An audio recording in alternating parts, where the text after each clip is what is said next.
Bismillahirrahmanirrahim. Ro'zaning vaqti va mohiyati haqida.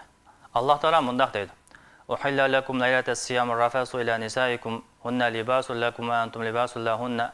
Alimallahu annakum kuntum tahtanuna anfusakum fataballahu alaykum wa afa ankum fal'ana bashiruhunna wabtaghu ma kataballahu lakum wa kulu washrabu hatta yatabayyana lakum al-khaytul abyadu min al-khaytil aswadi min al-fajr. Thumma atimus siyama ila al-layl." Ya'ni ro'za tutgan kunlaringlarning kechalarda ayollaringlar bilan bir yerda bo'lish sizlarga halol qilindi. Ular sizlar uchun bir kiyim, sizlarmi ular uchun bir kiyimsizlar. Alloh sizlarning nafsinglarni yangalmayotganliklarini bildi. Shuning uchun tavbanglarni qabul qilib, sizlarni afv qildi. Endi buningdan e'tiboran kechalari ayollaringlar bilan bir yerda bo'lib, Allohning sizlarga taqdir qilganini talab qilinglar. Sizlarcha tongning oq yepi qora yepdan aniq ayrilganga qadar yeb ichinglar. Ondan keyin ro'zani kechiga qadar davomlashtiringlar.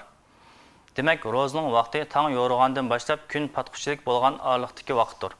Mohiyati bu vaqt ichida yeyishdan, ichishdan va er-xotin bir yerda bo'lishdan ibodat niyati bilan o'zini tutishdir. Ramazon oyining boshlanish haqida Alloh taolo mundaq degan: "Sizlarning kim bu oyga yetishsa, uni ro'za bilan o'tkazsin." Payg'ambar alayhisalom mundaq degan: "Oy ko'rib ro'za tutinglar, oy ko'rib eg'iz ichinglar. Havo bulutliq bo'lib qolsa, Sha'ban oyini 30 kunga to'shqizinglar." Yana bir hadisda Ramazon kirishdan avval ro'za tutmanglar. Oyni ko'rib ro'za tutinglar. Oyni ko'rib eg'iz ichinglar. Agar havo bulutliq bo'lib, yangi oyni ko'rgili bo'lmasa, Sha'ban oyini 30 qilinglar. Bu hadislardan Ramazon oyining boshlanishining Sha'ban oyining 29-30 kunlaridagi yangi oyni ko'rish bilan boshlanganligini, Ramazon oyining yangi oy ko'rish bilan oxirlashganligini bildirdi.